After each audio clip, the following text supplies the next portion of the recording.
So they role model you and they really feel inspired to really inspired in a different way, not just for Animal Flow anymore. No, for the person you are. Yeah, right, and I like that, and I'm like, wow, okay, now they're going to go and teach the clients the same way, teach others the same way. That's like huge. It's a domino effect on its own. So now I'm like, all right, I don't have to be that person to change the world. Right. Through these small workshops, beautiful. That is happening, and I don't know, that is success. That's a great answer, honestly. I think you said it very well. It's about impacting a small group of people who go on to do more. Yeah, and you don't even need the credit for it. Right. You don't have to take the credit for it. It's happening.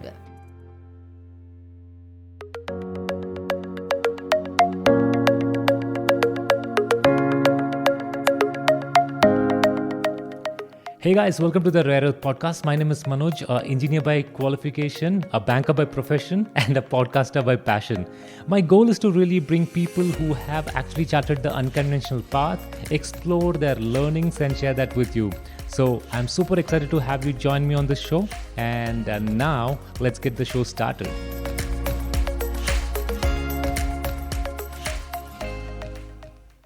Hey guys, welcome to another episode of the RareErth podcast, where my job is to really bring people who have charted the unconventional path. In this episode, I have Swetha Devaraj. Who's she? She's a vascular radiologist by qualification, a certified Animal-Flow Master Instructor, co-founder of Sweaty Ninjas, and a passionate fitness enthusiast. In this episode, we really go deep dive not only in the world of fitness, but actually in the world of Swetha herself.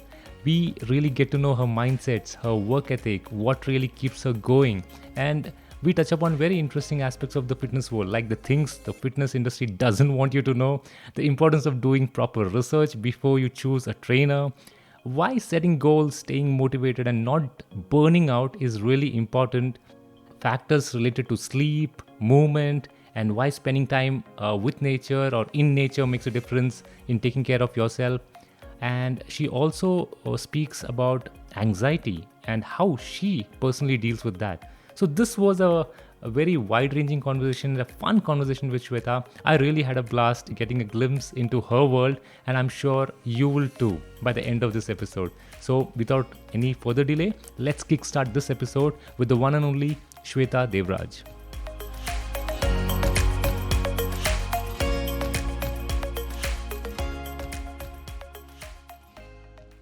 Swetha, welcome to the show. I'm so delighted to have you on the RareErth podcast. I think this has been like a 1 year wait, I feel. Yeah, I know. I've been waiting for this ever since Dave did it. And I'm like, why am I not on it yet? And then I know you messaged. So I've been waiting for it. Yeah. Thank you for having me.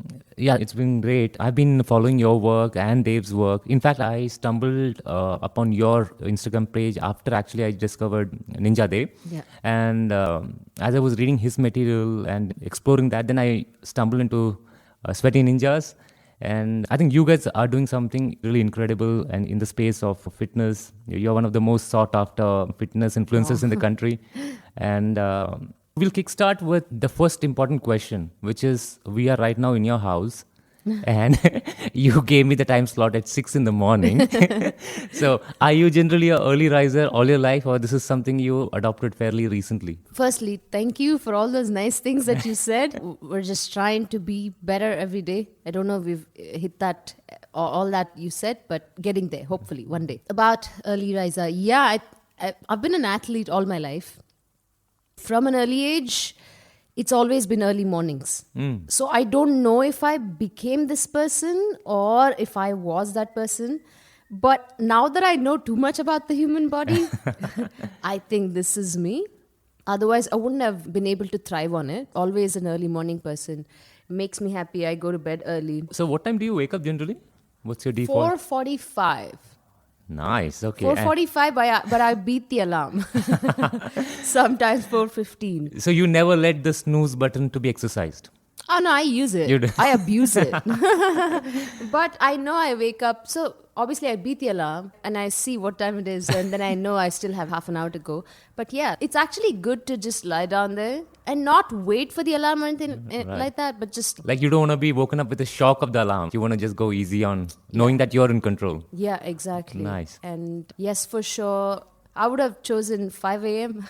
Then I thought I'll make it a little easy for you. Thank you for your consideration. So, and what time you wind up generally? Like you are early to bed too, right? So, Yeah. If you want to wake up early, I think. Right. And then, like I was just speaking to you about sleep. It's very important. Right. I think people underestimate it a lot. There's so much more to it. We'll talk. I'm pretty sure I'm going to talk about sleep. So it's important for me to get 7 hours, 7 to 8 hours sometimes. But if there's any time crunch, then yes, definitely has to be 6 hours. So I go to bed early, 9-ish. 9-ish, nice. 9-ish. If I can, definitely before that. Wow, okay. So the trick is just from the living room, go to the bedroom at least by 8:30. Then you will fall asleep by 9. I will at least. It's like preparing the body. Yeah. Yes, Nice. eat anywhere. Beat anywhere. Beat anywhere. So even if I'm in my friend's house, It's wind down. yeah, I pass out. I only go to places where I know I can pass out. Interesting. Yeah. No, good. I think it's a rare sight to see people prioritize sleep. And I think we're so subjected to stimulants in terms of digital distractions. So we have our phones on our hands, and even when we want to really wind down, we are just Instagram scrolling or doing some stuff, and that can just actually spill over to 1 to 2 hours in the night. Yeah, 100%. That's something that I haven't been fully able to cut in bed because my work is online. Right. I wake up with work, I go to bed with work, which is something that I know I will modify. Right. Right now is not the time for it. I mean, but still, you are ahead of the rest of the crowd. You go early to bed. That itself is a big deal. So awesome. Trying. So when I was doing some research on you, you are a radiologist, qualification-wise. And what are you doing in the fitness space? So, and if people were to ask you, what do you do? What is your standard answer to these things? Oh, vascular radiologist or sonologist by education. I studied pre-med in the US and then I went into vascular sonography in Florida. When I came to India, I think in 2012, there was no such thing as vascular radiology or sonologist position. Radiologists, they're just called radiologists. Right. They do everything. In it, vascular sonography is a specialty. What does that mean in simple terms? Basically, you're scanning blood vessels everywhere in the body. Echocardiograph, that is only the heart. And then here, vascular is so vast. It's everywhere. Blood vessels are everywhere in the body. Right. So you're scanning people's liver, arms, legs. All the internal... Yeah, in the brain, in the neck, where else? Kidney, everywhere. So it's vast and everyone comes under vascular because cancer patients, pregnant women, diabetics, people with blood pressure, anything. Just anybody can have these blood flow related diseases. So they all come to vascular department. So that I thought was interesting. And like I said, there was no such thing. So that they had to create a post for me. Okay. So I was the first one. Hopefully not the last one. I don't know if anyone is there, but usually they send everyone to radiology department. Here I was doing only one in the vascular department at Jain Hospital. Okay. And I worked with Dr. K.R. Suresh in their vascular surgery department. And that was very interesting. So when I was working as a vascular radiologist or sonologist, I used to work out at a gym called Nama CrossFit. I've been an athlete all my life. I've done a lot of tennis coaching in New York, and fitness has always been a big part of my life. And every time I visited India, I would go to Gold's Gym in Mysore, all these other gyms, and I'd see the quality of training was not there. Since I was exposed to some really good training outside India, I knew what was the best. And when I came here, I knew a lot more than a lot of trainers. That's what I felt like. So I was like, I thought there was a lack in that area. And every year I came back, it was getting better and better. Everything comes to India a little later. Anyway, so I wanted to be a part of that growing group and see how else I could help people in the field where I'm passionate about. Not be I don't know, not look at it as a career or anything like that. And then at the gym, they're friends.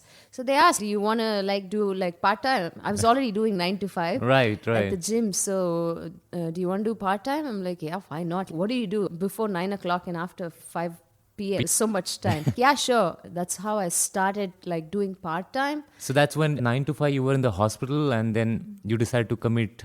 Yeah, it became 9 to 4 after that. So also I'm a very lucky person. I don't know. I'll talk to you. I have a thing about this. I'll tell you about it a little later maybe.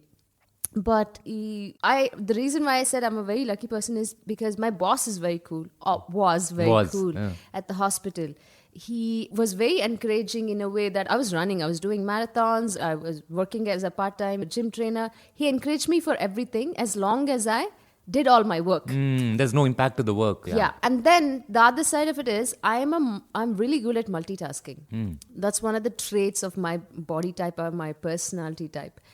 So if he said, make sure as long as you do like 20 people or if everyone's finished, I'm scanning people, right? People in India, the culture is so different. In the US, you have to take an appointment. Once you go there, how many people are going to be here or not, all that stuff. Here, you don't know. People come from like 2,000 kilometers away and they just show up. Right. And you can't, and they don't have money sometimes. So you can't say, no, take an appointment tomorrow and come. It's unpredictable. And then sometimes surgeries happen and then you have to be there, all of that stuff, unpredictable work.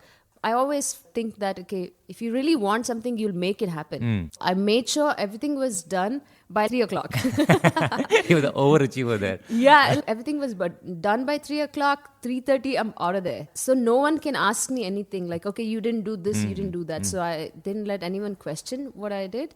That way was lucky. So I could do 2 jobs before 9 o'clock gym, after 4 gym, either training others or training myself. So my question is, why didn't you pursue your radiologist career? As I believe you have let go of that right now. It feels bad to say. If your parents, they aspire that you become a doctor or something like that, or you are a doctor with that title and practicing, how was that aspect of you coming to terms with this is the line of work that I really want to commit to? Back in 2018, if somebody asked me, would you quit the job at the hospital? Did you not like it? Is that why people ask me now? Did you not like it? No, the answer is I would have said, and I have, I would never quit this job. Like I loved it. I was a sports athlete here in India and I took arts. And I know everyone in India knows if you take arts, you can't go into medical field. But again, I've gotten lucky at every stage.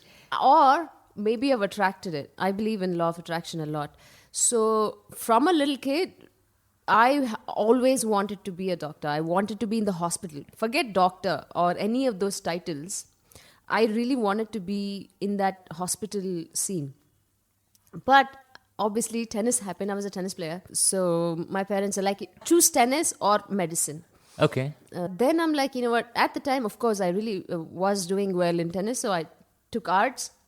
Okay, so you took arts so that you can focus on tennis. Yeah, exactly. Okay. And then once I went to the US, I went as a business major. I didn't know I could have chosen any major I wanted.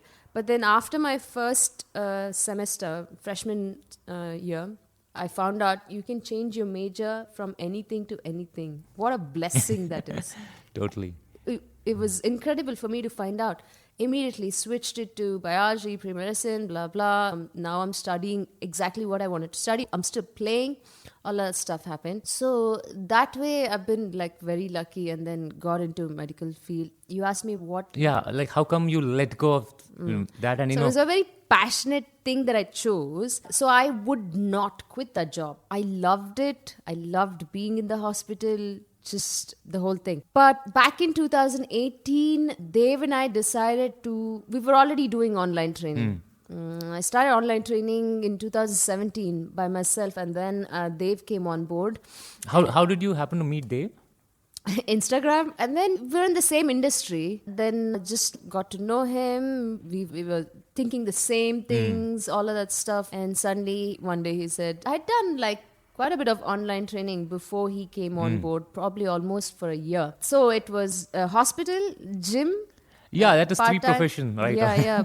Because you know what happened when I started training people at the gym? The group sessions were happening in the morning and in the evening. And then I would come back home like, what do people do after 7 o'clock? There's still so much time. You see the trend there. Right. So I'm like, all right. And then people, power of social media. People were asking me on Instagram, can you train me online? Can you train me online? Like, oh, okay, I don't know about this online training. But then I knew in the US, online training was getting really popular. So I'm like, why don't I try? So I was training a lot of people for free. And then, okay, charging a little bit of money and all of that stuff. So that's how it started. So at one point, I had 3 jobs. And then Dave came on board. We started Sweaty Ninjas. And then, we decided we were going to travel for 2 or 3 years, explore, learn, teach, see the world, get more experience. If not now, when? Right? So that is when that calling came. Okay, can I still work at the hospital? Would I want to do this? I just went to the hospital and I told my boss, who's so awesome, was my boss. See, I haven't let go yet, that I want to take a break for 3 years. A very unique, unusual request too. I'm sure he must have never heard that before. Oh, he predicted it. I've thrown a lot of those at him. So he was like, I don't think he was surprised. But yeah, it was like 3 years. I don't know, you're going to come back.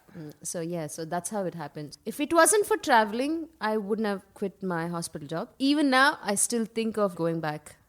Nice, okay. Don't know if that will happen though. It's just a thought. So you, in your Insta bio, you have emphasized you have a very strong affinity towards Mysore. You're Yes. like you call yourself the Mysore girl. Like you can never take the Mysore thing from your heart. So what's the story about that? Why you feel so strongly about Mysore? So I was born in Mysore. Though after I was born, we went everywhere, just all these places. And why is that? Your dad was in some kind of a... Yeah. My dad, at the time, my dad was district social welfare officer, and then he worked as deputy commissioner, and he retired as a joint commissioner in Bangalore, BBMP.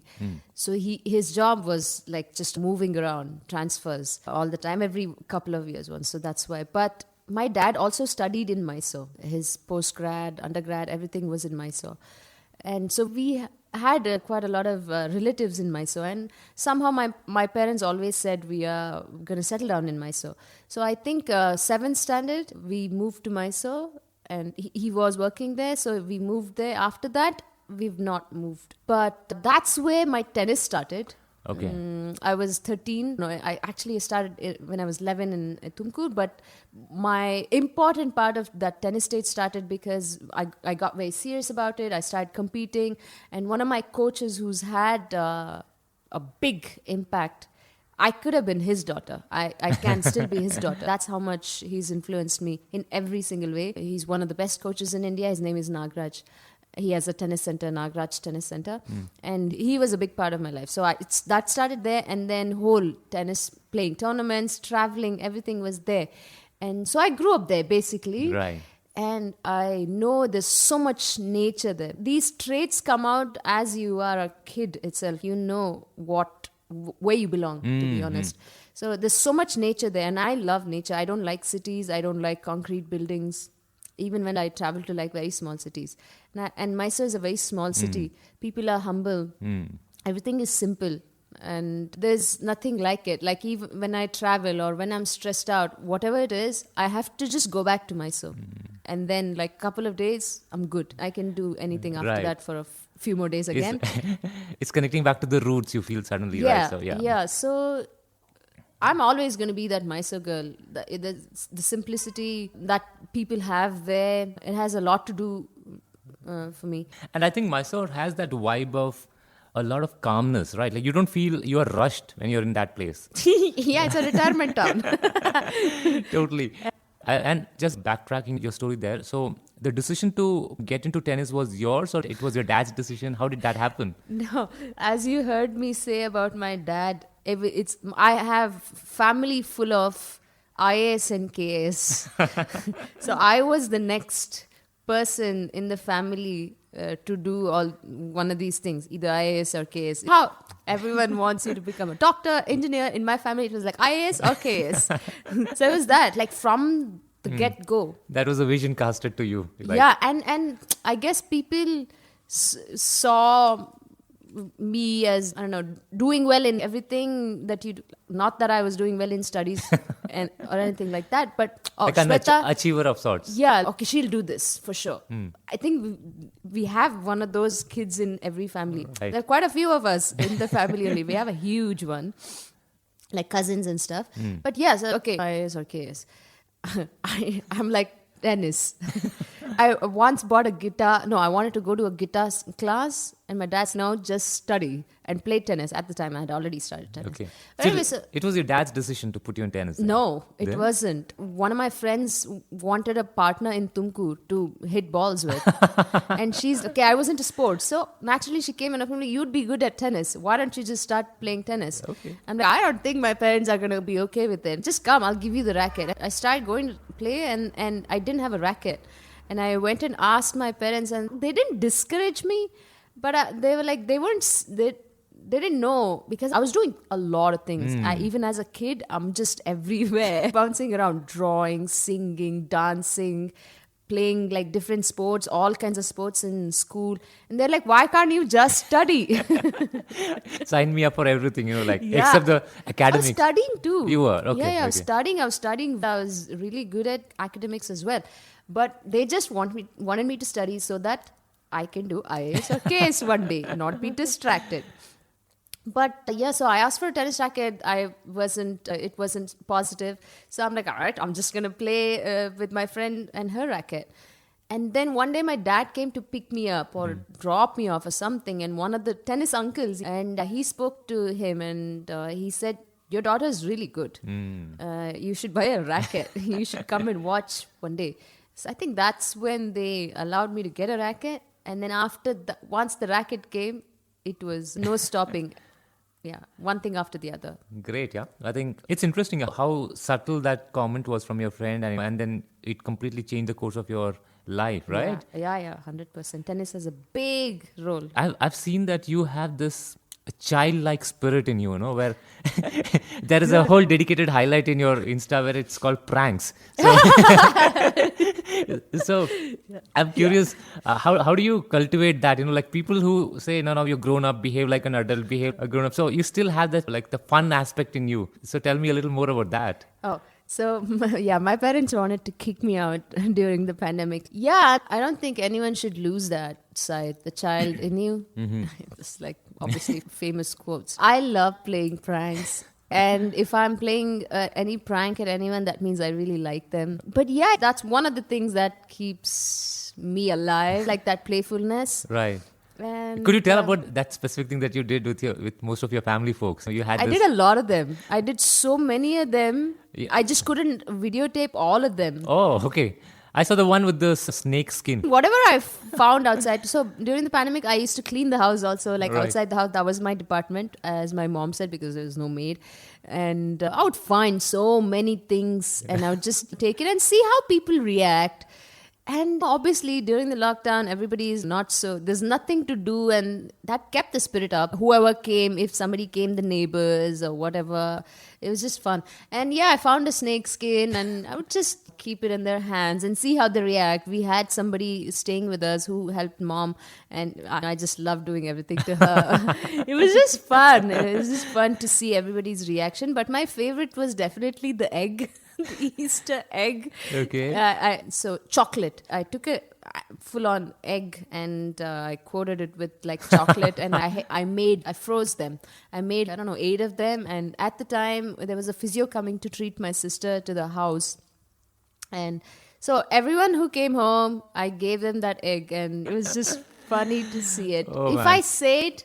It is not, It's not as well. You have to watch it. Obviously, it's there on my Insta page, but it's just funny. Yeah, I think listeners must definitely go check out Insta handle, and that's where you'll see these things in visual format, the real spirit. Yeah, coming back to your journey. So in 2016, you had 3 jobs.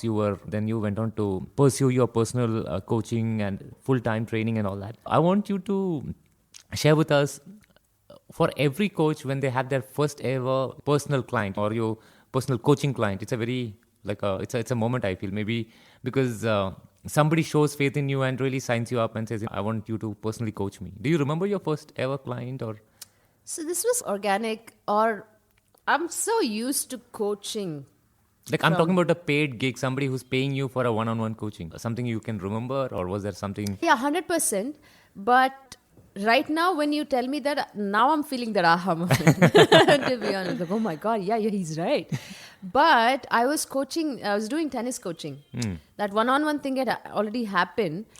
You were doing tennis coaching, or you were In the US. Okay. Every summer, you take up that tennis coaching job at a country club. Okay. So there were a lot of one-on-ones there. So even, and it was paid too. But I didn't realize at the time. I was No like, big deal then. No big deal, yeah. But because I did tennis Right. all my life. But when I came here and I did the part-time gym trainer phase, my first clients were like Shivani, Namrata, all of these people. Yeah, it was very special because I never saw myself as a trainer. Like, Right. I thought I was going to be in the hospital. So it was actually very special and it was nice. I felt like that was actually the first time I felt like I'm really helping people to get healthier. Later is when I realized what I was doing was more disease care or sick care What do you in the mean? hospital. Okay, in the hospital. Okay. Yeah, in the okay. hospital it was Right. more of disease care or sick care. You're taking care of people who are already sick. Right. And what was my purpose? Yes, I'm helping people, but I'm not really preventing anything there. You are helping people who are already sick, and then you are telling them. Here, I'm spreading the knowledge that I already know, and I'm making them fitter and healthier, and giving them information how they can continue staying like that. So that was that moment, and that was a nice moment for me. And I enjoyed it. I Right. really enjoyed seeing the changes in their bodies and their minds and the mentality, the mindset. So that was a lot of fun. And I've trained some really amazing people, like athletes or who were athletes and wanted to find themselves back again, all of that stuff, or women who wanted to find strength. Most people who came to me were like, okay, they've seen me doing some things and they wanted to be like that. They trusted me to make them that way. Right. That was very nice when I could actually find out, or like when we saw the transition. So yeah, all these things were happening, and it was very nice for me in the beginning. Even now. Yeah. But yeah, And so when you migrated from being in the hospital to training and all that, did it compensate you to replace your salary then, or was it a phase where you had to deal with a at low the period? hospital? From hospital to the fitness. So this is one of the questions I get from a lot of people who want to switch their careers. Ah. It's a very important question also. Because most people think there is a shortcut. I don't know how. Because I never thought there was a shortcut. When did you quit? Did you just quit? Or I was like, no, I worked for a year and a half before I completely quit my job. I wouldn't have, if it wasn't for traveling. But anyway, that's why I had 3 jobs. I'm like, okay, I don't know. This will feed me. Because initially it was all for passion. It's still, that's why I am a vascular radiologist by education, fitness trainer by passion. It's still a passion for me, which luckily makes me some money. So when I first started doing the gym training, it was not for money at all. Like I really just wanted to be there training people. So I didn't even care like how much money I got and stuff. And then the online training started. All of these things will happen. And of course, I saw a big scope for online training. Then slowly it grew. Like I said, Dave came on board. We were doing bigger things. We were taking on more people. The company was bigger. We formed a company. I couldn't believe we formed a company, Sweaty Ninjas. And then when I had to, by the time I made my decision to quit, this was like one roundtable meeting with my parents also. Oh, okay, because yeah. I had to tell them, It's an important thing. I'm quitting the hospital job and I'm going to go travel. And the first thing, and I knew what was coming. The first thing they were like, are you going to ask us for money? Yeah. My parents just didn't want me to depend on them. That's all. Right. Didn't matter what You I do did. your thing, If you I know. was on the streets, also fine. Don't ask us for money. So I knew what was coming. I had the numbers ready. Everything was good. So I took a while. By then, the online training had grown a lot. we were training. We had already trained like 400 people. Wow. Yeah, so 300, 400 people, and it has that exponential. So I already knew I would be okay even Right. if I quit the job.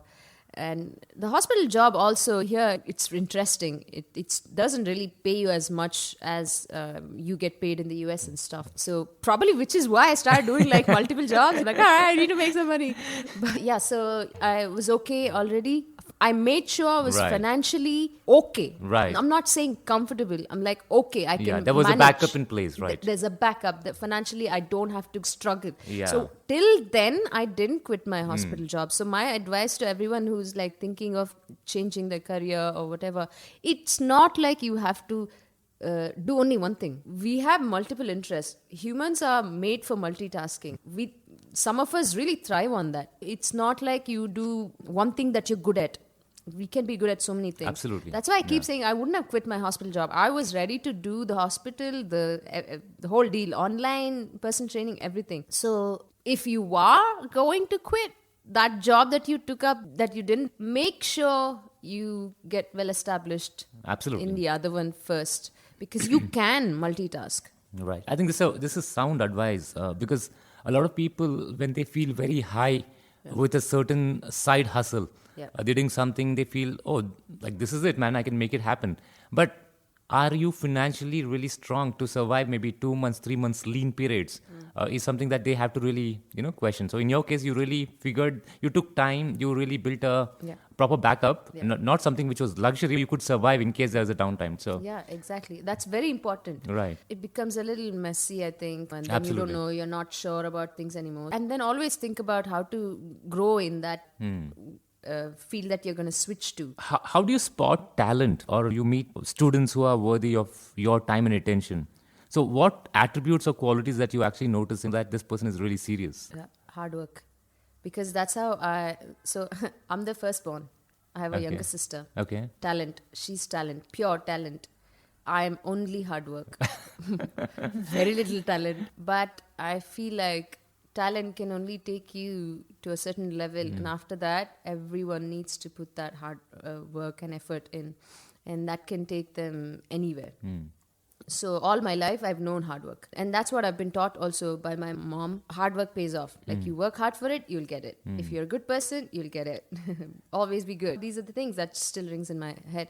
So yeah, I see the same. At the time, I've like trained many people, but like whenever I've taken up their project, I don't look at where they are at that moment. I just see how they are, how much effort they put in. After that, you can do so much with that effort they put in, and the heart to do it, to want it, the desire. Even motivating can happen from the outside.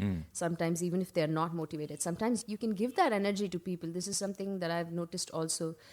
Your energy can rub off on others, but if they have that hard work and the zeal to or the desire to want it, that's what I try to see. And after that, it's so a lot of times you must have seen these projects come to you and show a lot of promise in the beginning. And what advice or how they follow your advice in terms of the commitment to hard work is where you start noticing, is it worth, these guys gonna go long or not? Yeah. Okay. And there are phases. Some people do really well in the beginning and they phase off or whatever. That has happened. That's natural. And it's okay. You also learn from that. So it's good. What is something that an outsider would never know about your industry? That there's no shortcut. And that there is hierarchy. Oh, I think that's everywhere. Okay. Like those are like hard That realizations. it's easy. It's easy. Okay. Can you explain that? So from an outside, it seems, this is something I can do. What do you feel like when you look at? I feel it's at least that's a good question you asked me back. The projection that we get from most of these influencer and fitness community is, hey, life is fun. It is so cool. It's all happening. It's always positive. Oh, I love this. Okay. And because the things that you show to the world is what we get to see. Correct. Right. So we get only that one narrative of, hey, life is fantastic. We are having a ball. Our clients are awesome. Weight loss is happening. Transformations are happening. So for us, wow, this is great life. So it's so cool to be in that industry is what at least we get to feel. So what is the inside story which people don't get to see? It is amazing to hear everything that you said. I'm so happy I asked you that question back. Because yes, this is one of the common questions. Like, people see us traveling and doing things and they think life is, it's not all that. There's so much struggle. Everywhere there's struggle. Here also there's struggle, right? So many people struggling, stress, all of that stuff is there. But I think it's more positive than all the other fields. For sure, exercising, working out, eating healthy, taking care of yourself, it is all so positive. Yes, that's why I think we want to project it that way, or we put out only the positive side, because you don't want to put out negative things. And it's not about your industry putting positive. It's like everybody does that. Nobody comes to Insta and says, my life sucks. So so it's not generalizing that industry, but Yeah, but when you see, like, when people saw us traveling and doing all the fun stuff, I think they just thought we just started doing that right from the get-go. But there was, again, like I said, I took a year and a half. I had 3 jobs. I was competing. Here's another small story. So when I started doing group sessions and then hospital, and then group sessions in the evening and online training, people were asking for personal training. And I was like, and I used to, because I'm always going to be an athlete. I'm always going to compete. So I was competing, so I had to train myself as well. So 6:30, the early morning sessions start. So now I'm going to have to train myself. I'm a morning person, so I don't know how evenings are going to go, if I'm going to be able to work out or not. So I used to go at 4:30 or 5 o'clock to train myself and then do the group sessions at the gym. So when people start asking, I was feeling bad to say no all the time. No, I don't have time. So I was like, you want to come at 5 o'clock? We can train. Right. And just to see if they're going to come or not. 2 girls were ready to come and they would show up at 5 o'clock. So now what is my choice? Go at 4 o'clock and train myself, right? 3 o'clock, I'm up every day. I did that for almost a year, I think. Wow. Yeah, and obviously I need my sleep as well. So there was no social life. So I'm not saying this is a struggle. No, but it was a phase where you had to really pay the price. That's what you're trying to say. Yeah, and then remember I said about like effort and hard work. And these girls were showing me that effort and hard work. Like they're there every day at 5 o'clock. And I'm like, wow, if they can do it, I can do it. So I would go and train myself and all of these things. This was happening for a while. And I'm not saying this is a struggle, but you have to put in that effort. You have to be patient for these things and see how they're going to pay off, all of that stuff. So we did that for a long time. And then we started traveling. Even when you're traveling, it's not like we're just traveling. We have online training. So we're working a lot. Online training or having your own company is a lot of work. So that's there. It's not all exciting all the time. Exciting in a different way. I know. I think that definitely throws some light, because thanks for clarifying that, and it really gives the inside scoop of that is hard work. It's not as rosy as it seems. We have an insane amount of online data now, be it fitness influencers or health gurus. Can I go back to one more point? Yeah, sure. Because I think it's very important. Sure. About when people from the outside, they see us that we're always fit. We always have 6 packs. We are always on top of our games. No. Very few people are walking, talking 6 packs all year round. Thank you for saying this. I think a lot of people are going to be off their guilt, I think. Yeah, no, that's why I said this is going to be, because I know that's how people think of us in the fitness industry also. No, oh my God. In a month, 15 days, I will not have any abs. I will have flabby stomach. Right. And I don't shy away from putting my videos at any stage of my life. So when I put that up, people message me, hey, what happened to the abs? I'm like, really? You think it's in my backyard? That I can just paste it on me and just come and do my videos or whatever? No, it's not right. It's right as in we're not always fit. I fluctuate all the time. Especially women trainers, our bodies change all the time. I fluctuate all the time. It's just that I know how to get back on track when I go off track.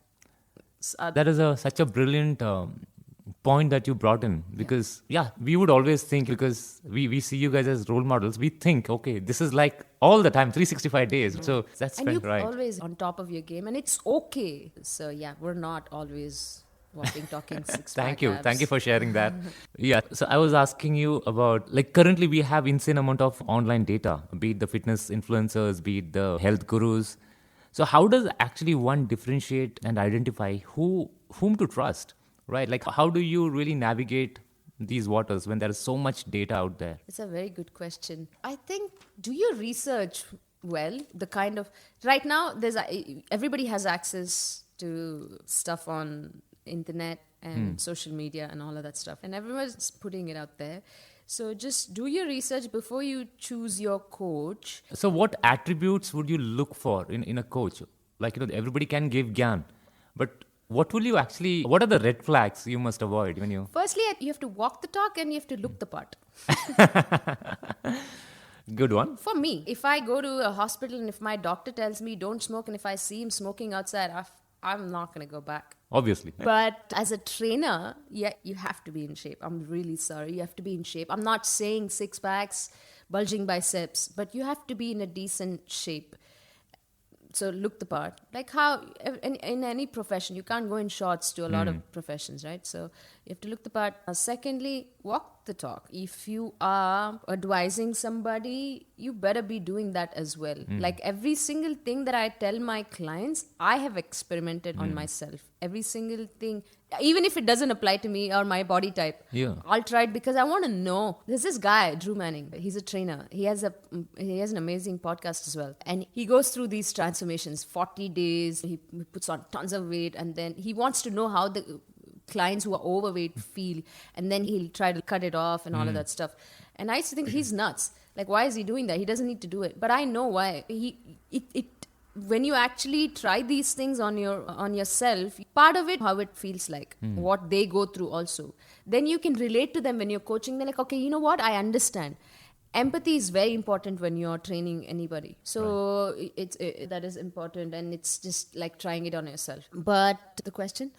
Yeah. So what are the red flags, or what are the attributes you would look for, in a coach or a... So yeah, doing things, knowing how it feels like to put your clients through is important.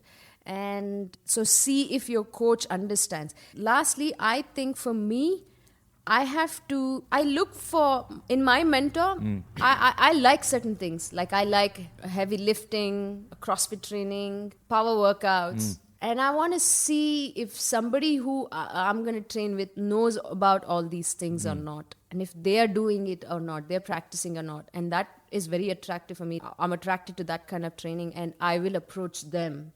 So so I guess that's how people approach me as well. Like when they see certain things, they're like, okay, I want to do the things that she's doing or he's doing. So do your research after you get to know, okay, these are these three things. Right. This person likes doing what I'm doing. It's like going to a tattoo artist. Okay. I know it's totally off. No, that's fine. But like I have many tattoos, right. And this is my experience with tattoos. Right. Like you can't go to a random tattoo artist. They have to like your style as well. If that's not their style, the tattoo that's going to be on your body is going to be different. It's not going to be the way you like it. Right. So again, there also you have to do your research. If this person actually likes, is he an expert first in that style? Right. Is he? Does he actually like doing that? Because otherwise, it's another task. He's just working on you and doing something. Exactly. Yeah. I've had some bad tattoos like that. So similarly, a trainer, they have to, like it.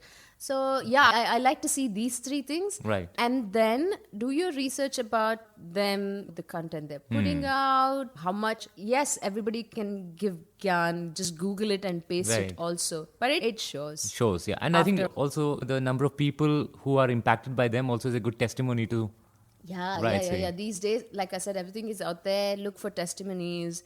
And online training, people are always like posting client testimonials, all of that stuff. The kind of stuff they're saying about the trainers is going to come out. So, just doing a little bit of research, taking time And you know what? It's okay even if you just jump into it. Figure it out. Figure it out if it's working for you or not. Right. But yeah, doing these kind of research helps. Okay, so now we're shifting gears and we're going to ask some core questions related to health and fitness, and then we'll come back to you. We want to know more about you. So what seems to be the number one reason for, fitness and healthy, like people who really want to get fit and healthy, they are not able to sustain that. We see a lot of motivation on, Jan 1st, and then we see a complete dip after maybe 10 days or 1 week, or maybe the day 3, who knows. Yeah. Okay, so what seems to be the main reason that it is not sustainable? Doing things that are extreme, giving up things that you don't really have to.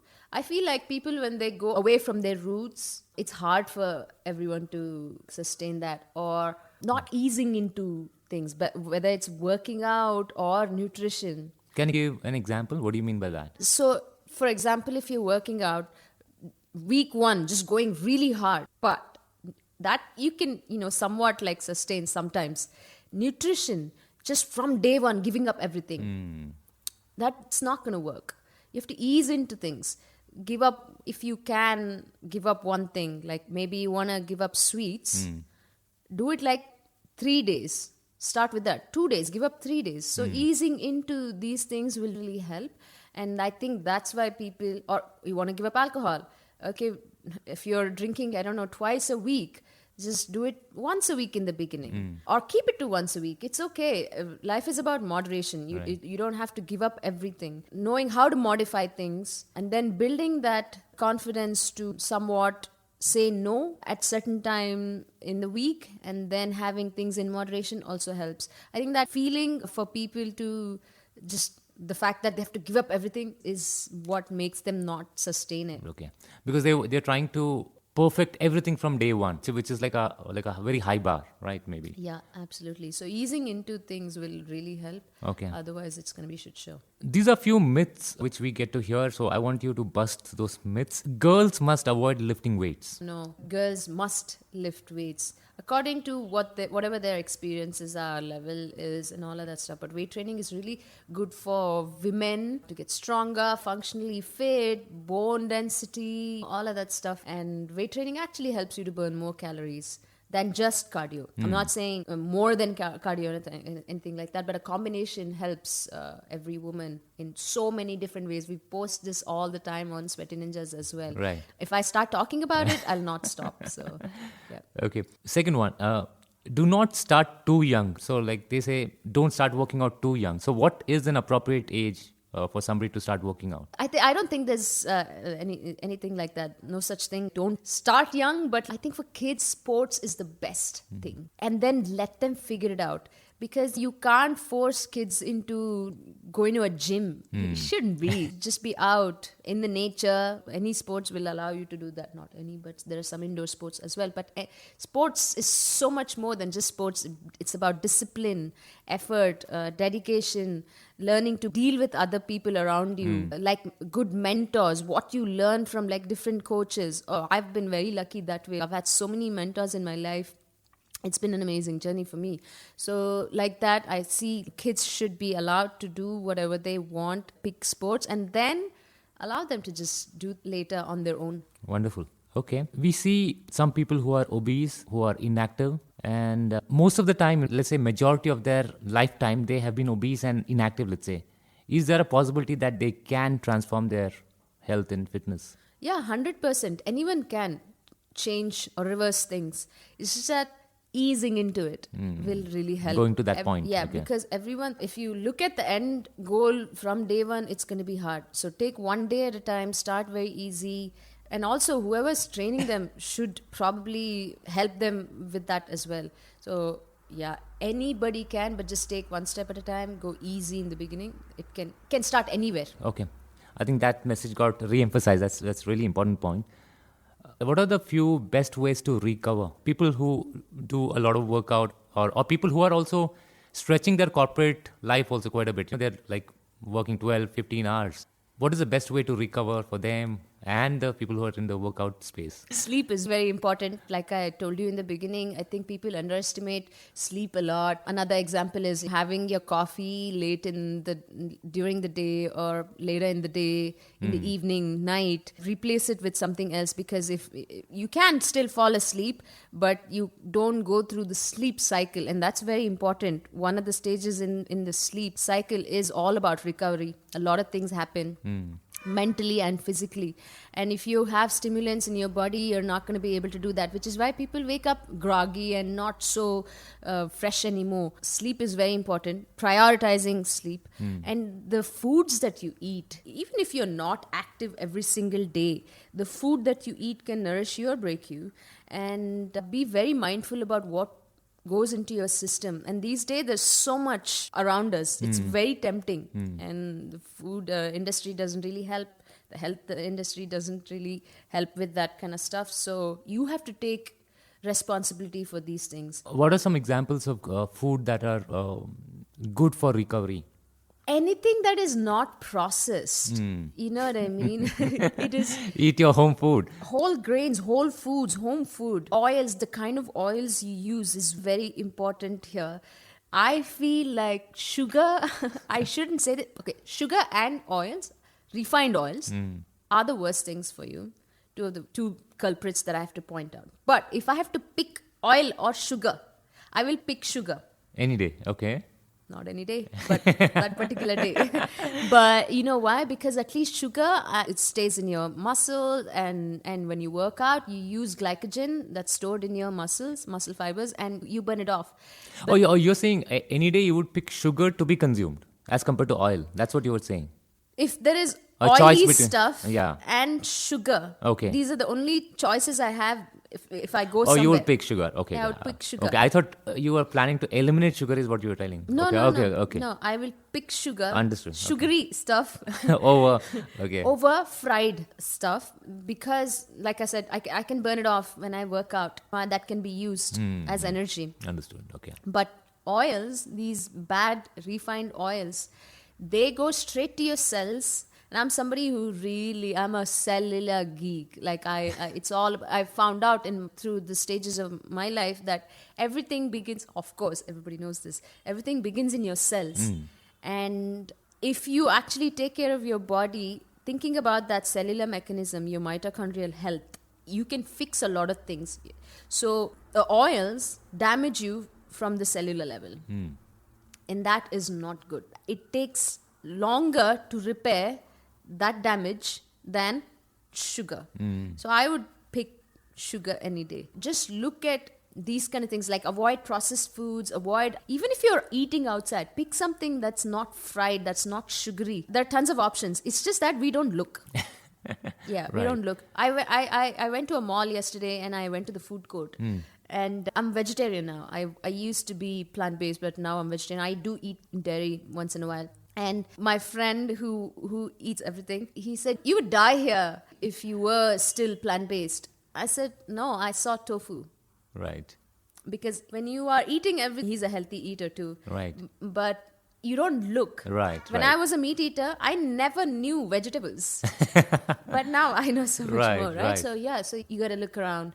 Even Yeah. if you're outside, just make those choices. Avoid processed food, refined oils, refined sugar. You'll find your choices. And whole foods. Great examples for recovery. Okay, so you said sleep is number one, though. Sleep is number one, followed by the food choices you make. Yeah. Okay. All right. Now, let's understand you a little more. Do you get anxious? And what triggers you? All the time. All the time. I'm anxious all the time. I do have like anxiety issues too, like on a serious level. What causes you anxiousness? Work. Like I told you in the beginning, I wake up with work and I go to bed with work, which is something that I'm trying to deal with or deal better with. My partner, Devaraj, he's very good at that. So if we are out somewhere, part of my brain is still working and part of my brain is there. It's never fully there. Though people around me will never feel that. But you're processing these things. Yeah. Multitasking, that's just in me. So I'm always working. I'm working right now. Yeah, that causes a lot of stress, and sometimes that becomes anxiety. How do I deal with it? I go for a run. That is why if people see me, my stories and stuff, every day I'm running, it's probably not for fitness or to get better at running. There are 2-3 days. It's like my way of meditating. It's, de-stressing. What I mean to say is, how do I deal with anxiety or being anxious or stressed? It's movement. It's working out. Early morning time, me time. Right. So that's one way to deal with for me. What activity instantly calms you? Running. I know, like I said, for most people, it's like an activity to... But for me, it's just a lot more than running. Like, I listen to podcasts. Most of the time, it's podcasts. Because I have no time other than running time to listen to podcasts. Right. But otherwise, sometimes music, it's very calming. That calms me down. Movement, just any movement. Walking sometimes. Right. Being in nature. I find the same with me too. I generally, most of the days, go for a 1 hour walk. For me, walking is very meditative. Just walking. And it has to be something which is with nature. So just being in the open and like that body movement really calms you down. By the time I finish the walk and come back, I feel a different level of calmness. Yeah. So I totally agree with you on that. Yeah, that's what I mean. Like, when I say running, it doesn't have to be running. Right. Just going for a walk, moving, forward ambulation. That's one scientific term I use, and people laugh at it. My friends mention, like, I'm doing forward ambulation. It has a lot to trigger some of the things that happens in your brain and your body. Okay. And I talk about it on my page all the time if you want deep science. But nature, just connecting with nature. These days, we're so disconnected as humans. We have work around us all the time. We have machines, we have buildings all around us, and busy people around us. Right. And we take that energy from them. So disconnect from all of that and just going into nature, connecting within yourself and with trees and birds and something green can do wonders. True. Again, this is also underestimated, just like sleep. True. Totally. Yeah. Have you ever disliked something and then changed your mind? All the time. Give me some examples. Like something that you disliked in the beginning and now you seem to have a liking for it. A lot of food, I think. So another thing I've been told is, when I was a kid, if something is good for you, it's not going to taste. Or if something doesn't, no. Yeah, something is healthy, right? Yeah, something healthy Yeah. you'll not be happy with it. Yeah. So that, again, from my tennis coach, that happened, and I've somehow made myself, okay, anything that's healthy is not going to taste good, but it's good for you, just have it. But later on, I find out I actually really like it. Coffee, for example. I was never a coffee person. Right. Now I wake up to have coffee. Wow, I saw you doing that. There is a It's whole meditative. Yeah, the whole process of making coffee itself is something which people look forward to. Do you feel that? Like when you're making the coffee itself? Cooking for me is therapeutic. I bake so much. No, but you never used to like that before? No, now you're liking it? No, I like it. I don't know. I can't think of anything that I didn't like. I know there are many like that, but people maybe. We will not name names. I'll not name names. But people all the time. Sometimes I don't like them. No, so you probably can take the names of people whom you like now so that they feel acknowledged. I never liked me, now you like me. Oh God, okay. This is interesting. So I wanted to ask you this. What's a question you wish people asked you? Part of my brain will think about this when we move to the next question. And then I'll come back and answer. Okay, we'll be back. Yeah. Okay, so you said you listen to podcasts. So I wanted to ask you, what are the podcasts you generally listen to? Or do you read books? What has actually shaped your thinking and what influences you? I'm curious to know. Podcasts. So I can't read. Okay, so that is sorted, okay. No, I want to. I wish I could. I can't read because I think I'm like borderline.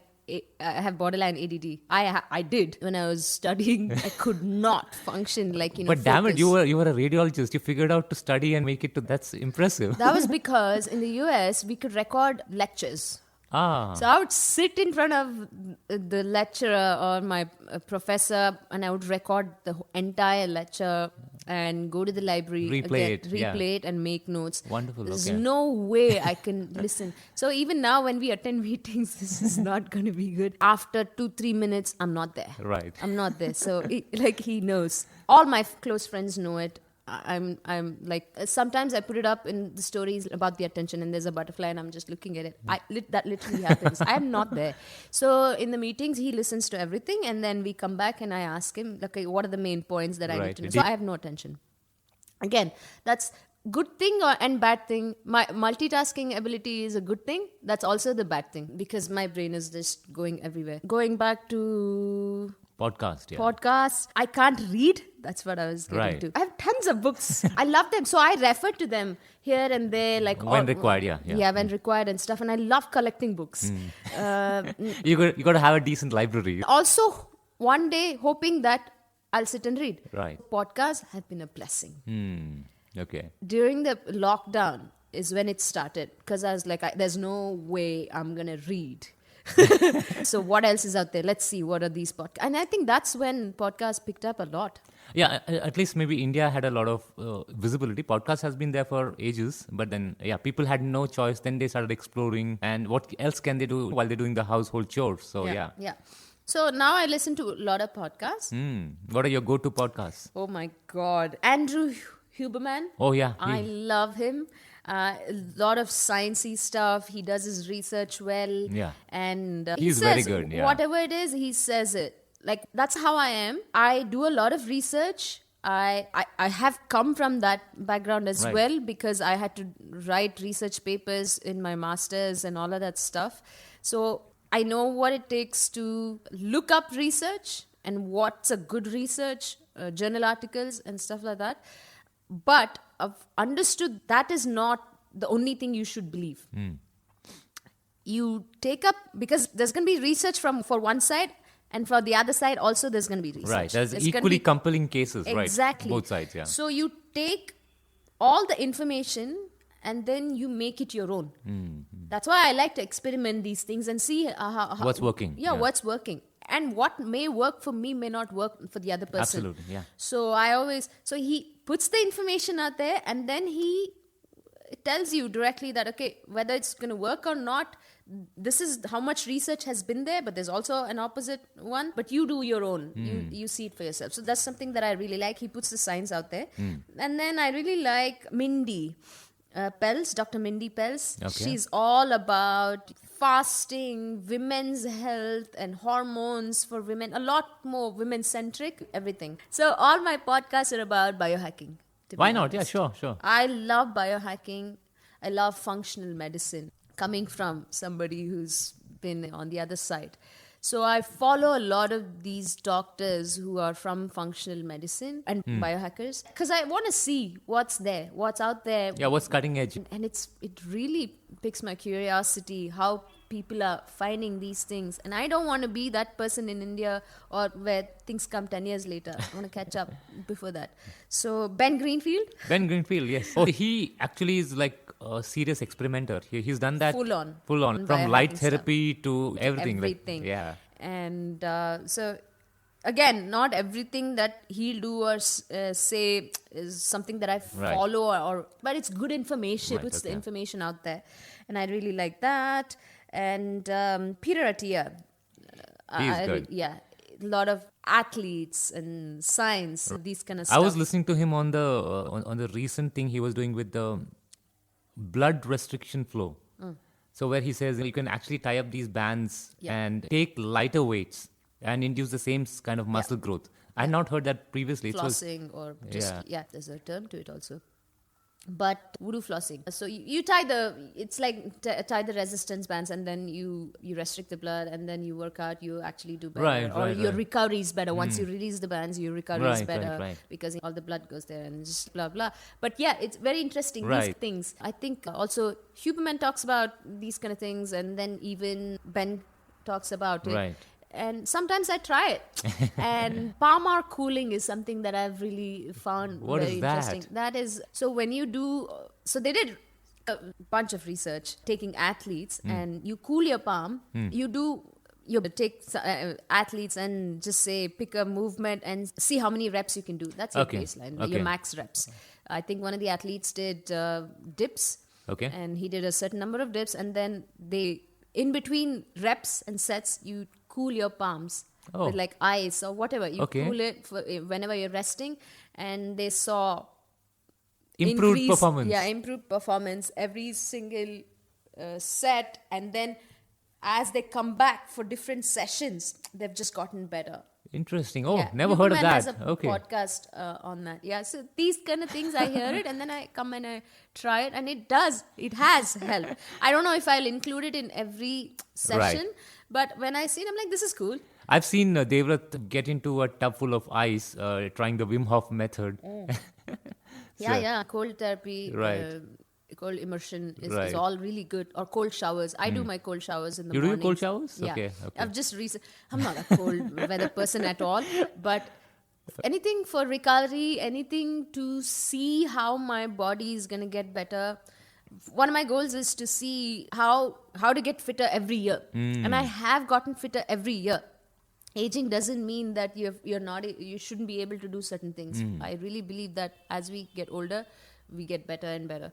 So anything to help with that, I'll do. So I've recently gotten into cold showers in the mornings, not in the evenings. Okay. But yeah, so. And how are you finding it? In the beginning, it was obviously hard. A few seconds, I'm like, I'm done with it. And now I can just stay there for a minute or two. There are different things I'll do sometimes. Stay in cold shower for 2 minutes and then shift, yeah. Just stay out, not in the water. dryer. Okay. No, just stop the water and just let myself shiver. So there are different things. One is cold adaptation. You stay in the water and see how long you can stay. Of course, there's Wim Hof method for breath work and stuff. And the other one is it improves your metabolism. Okay. It can help you to burn more fat. Oh. You can't let yourself, or you can't control the shivers. The more you shiver, the more you burn. Really? Yeah. Wow. So also there's studies that fidgety people can burn, their metabolism is high. They can burn more calories. Okay. So the more you shiver, it's funny, I know. I think it gives some kind of assurance for all the fidgety people. Oh, so I am on the process of fat loss. Yeah, exactly. Have you seen people who are like fidgety? They're moving their pens or they're moving their legs sometimes, all of that stuff. Their metabolism is really high. Really? Okay, Yeah, didn't know exactly. that. Okay. Yeah. So the more you fidget, the more you'll burn. So don't stop fidgeting. But yeah, so if you don't control the shivers, then you actually burn more fat. So I let myself shiver and then I get back in the water again, blah, blah, different things to try. Nice. I think so. Those are interesting points from podcasts that we were talking about. Yeah. Any standout documentaries or movies that you have loved?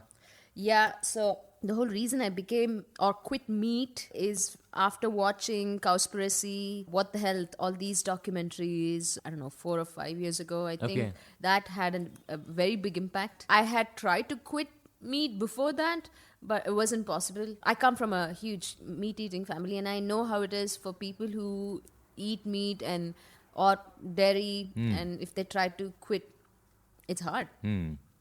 And that's part of your childhood, your culture, all of that stuff. Food is emotion, right, for most of us. So it was hard. But then when I watched these documentaries, my close friend, my childhood friend, made me watch it, and I'm very thankful to him for that. Yeah, it just made me realize a lot of things. So after that, I just went cold turkey, which was not the best thing to do, to be honest. I should have eased into it. See how everything is connected. Right. All this, everything I do is obviously personal. So I just went cold turkey after that. And which was not a good thing to do. Initially, it was great. It worked well. I felt very good. But then also, I'm prone to injuries. So that brought some of my injuries back. So what I should have done is I should have taken a year or two to completely stop. Okay. Because all my life I've eaten meat. Right. Suddenly discontinuing that had an impact. 5 times a day. I didn't know what vegetables. Wow. But then doing so, I don't think it really was good in the long run. So the injuries came back, and then I had to fix a lot of things. But yeah, those had a lot of Impact, impact on me. All right. So this is a question I was very curious about. What's your favorite story about your grandparents? So my mom is a 9th kid. By the time I knew anything, my grandparents were really old. But I've heard stories how my mom's dad was the head of the village. So both my parents are from villages. Which part of? One from near, and my dad's from Mandya, another village in Mandya called Kambadhalli. And they only told us stories. Obviously, I haven't seen them much. Although my grandmom is still there. my dad's side. It's interesting. So my granddad was the head of the village, and how he dealt with things. How my grandmom, they both didn't study. Really long time ago, they didn't go to school, but they wanted all their kids to study, and how they pushed each one of them to study, and what they used to do, like chase them if they have skipped or bunked classes and stuff. And that I used to hear a lot. But what I heard a lot more was hard work. It was all the time about hard work, how much they worked hard to get where they are, where my uncles are, because of what our grandparents did. And from my dad's side, my granddad was not there, so it was three of my grandmoms, as in he didn't marry 3 women, but my grandmom had 2 other sisters.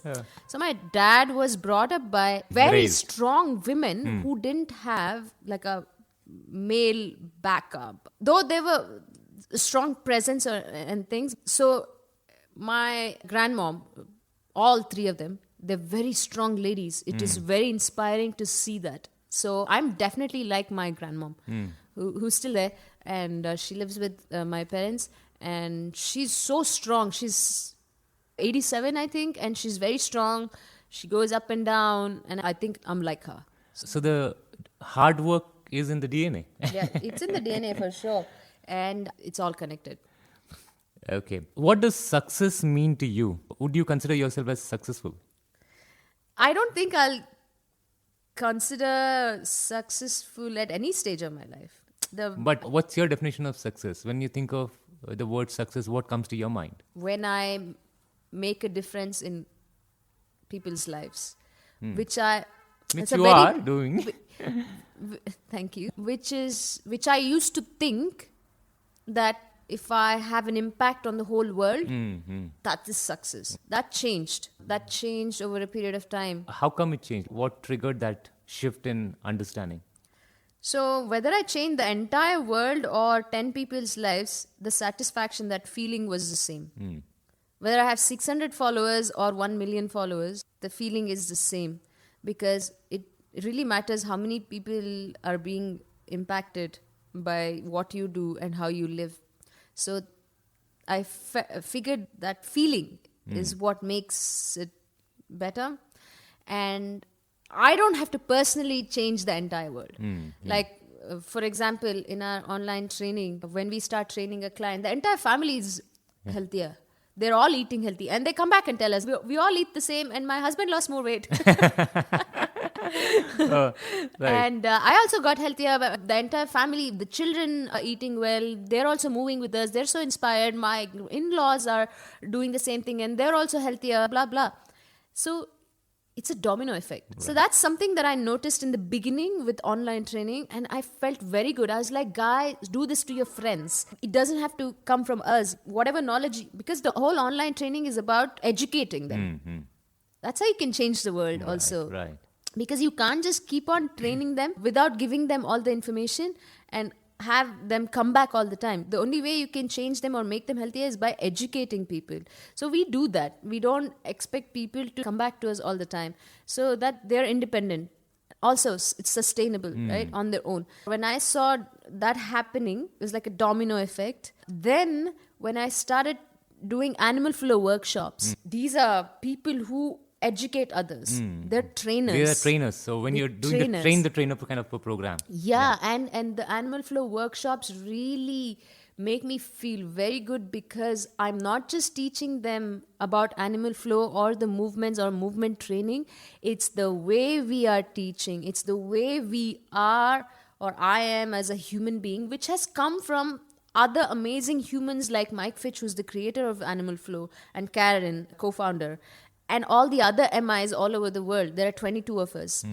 And they're amazing humans. They're so down to earth. They're all alphas in their own categories or fields, but then they have not an ounce of ego. And they're so humble and down to earth. And when you see that, because remember I said in the beginning, there's hierarchy in this field, and I was shocked by that when I first entered. You can't find, in any field actually, you can't find 5-6 alphas in one room and not throw their weight around. And I don't like that, which is why I don't like to go to any of these gatherings. Though I have my set of friends who are amazing, and I just only stick to that in the same field or whatever. But when I saw, and there's a rat race everywhere, but when I saw all these master instructors from Animal-Flow, we meet them once in a while. It is so amazing. Right. It's a different vibe. They have no ego about what they do, and they just want to make everyone better. And when you learn from amazing humans like that, you obviously go to the workshop and you want to be like that. I'm not just teaching about animal flow or the movement. I think what we are shows, and at the end of each workshop, there's a transformation, small transformation in each and every person, whether they're trainers or they're there to just learn. The best compliment I get is that how they like me being humble about things, which I learned from others. And that's how they want to be when they go out. Yeah, so they role model you and they really feel inspired to really inspired in a different way, not just for animal flow anymore. No, for the person you are. Yeah, right, and I like that. And I'm like, wow, okay, now they're going to go and teach the clients the same way, teach others the same way. That's like huge. It's a domino effect on its own. So now I'm like, all right, I don't have to be that person to change the world. Right. Through these small workshops. Beautiful. That is happening, and I don't know, that is success. That's a great answer, honestly. I think you said it very well. It's about impacting a small group of people who go on to do more. Yeah, and you don't even need the credit for it. Right. You don't have to take the credit for it. It's happening. I had bookmarked the question before, so I'm coming back to that. So you have been featured in so many publications. You have been in Insta Lives and so many live workshops, so many different forums. And I'm sure there is a series of commonly asked questions. But sometimes you may wonder, if somebody asks me this question, that'll be interesting. Is there a question or something that you want to speak about but nobody has asked you?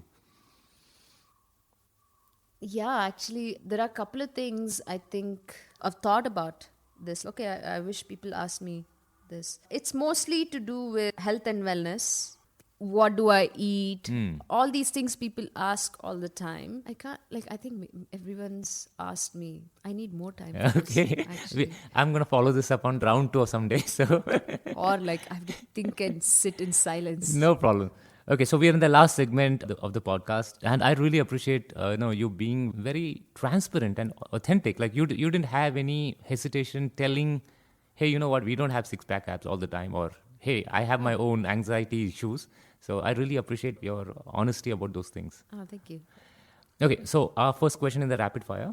Wow, there's a rapid fire. No need to give rapid answers, but you can just, we keep it like a fast pace. So Cool. What is something new happening in your life right now? New. I try to learn musical instruments. Oh, all the time. what is the instrument you're learning now? It's over there. It hasn't been successful. It's called the Zanzula. This one? Yeah. Oh, okay. Yeah, not so successful. Is there something you can produce a sound close to the mic? I Let's can see. produce sound.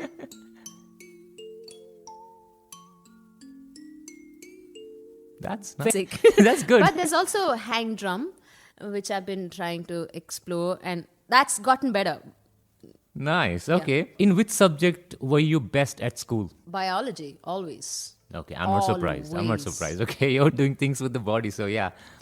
If you could live anywhere in the world, where would that be? Oh my God. Of course, Mysore.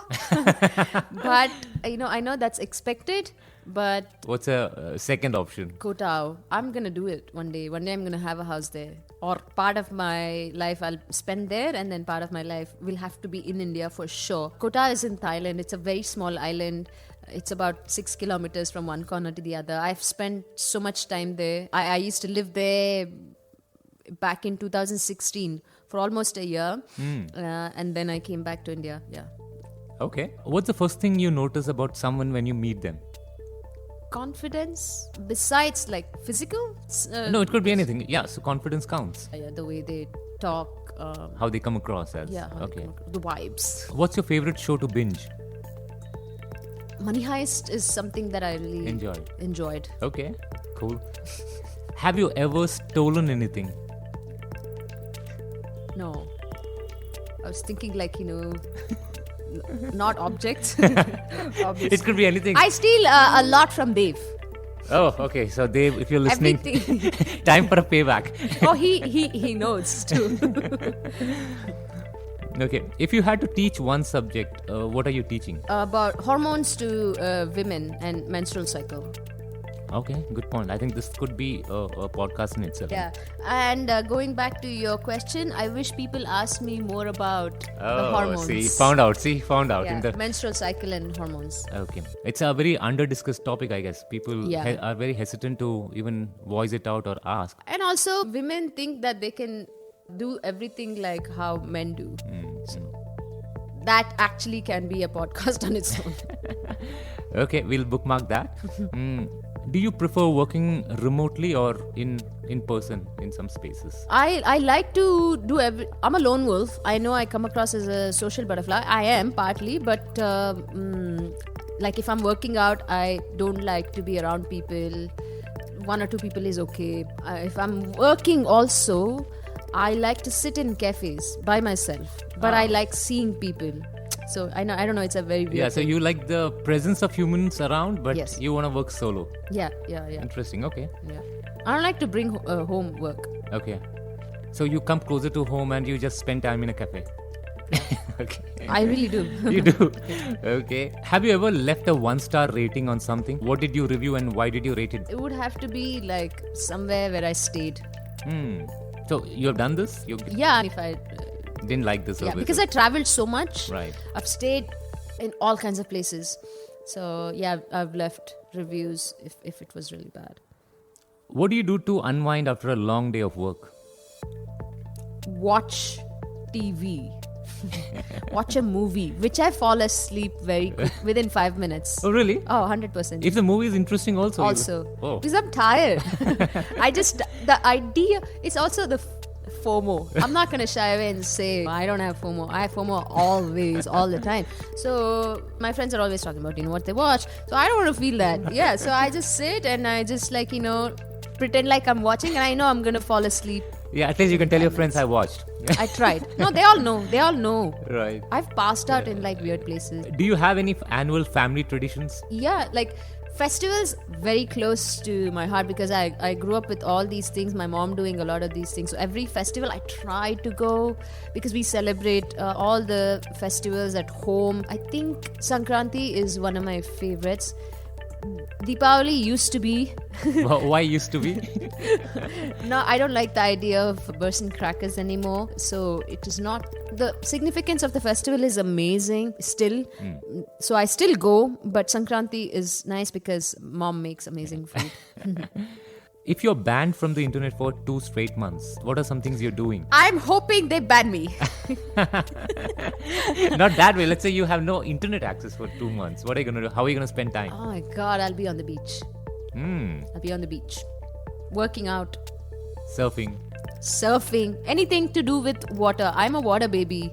And I'll be underwater. Over water. All right. And this is the last one. And what is something that is wildly popular that you can't get into? Like everybody's doing, but you don't see anything in it. Oh, I see.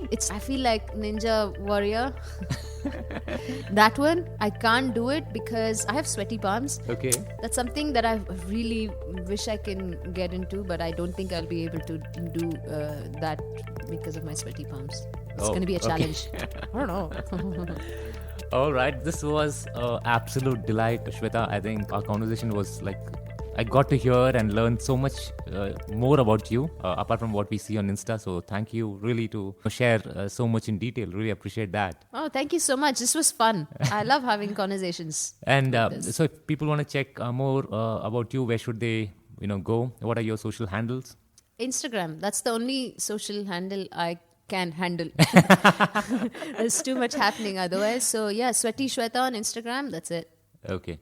And any parting thoughts? Any final ask or anything? Try to move. I always tell people just try to move however and whenever you can. Try to do things that you like. You don't have to follow what everyone else is following, and try to get enough sleep. Above all, just try to be a good human. Try to be a good human. Thank you, Swetha. This was a blast. You're welcome, and thank you so much for having me. I hope you enjoyed the show.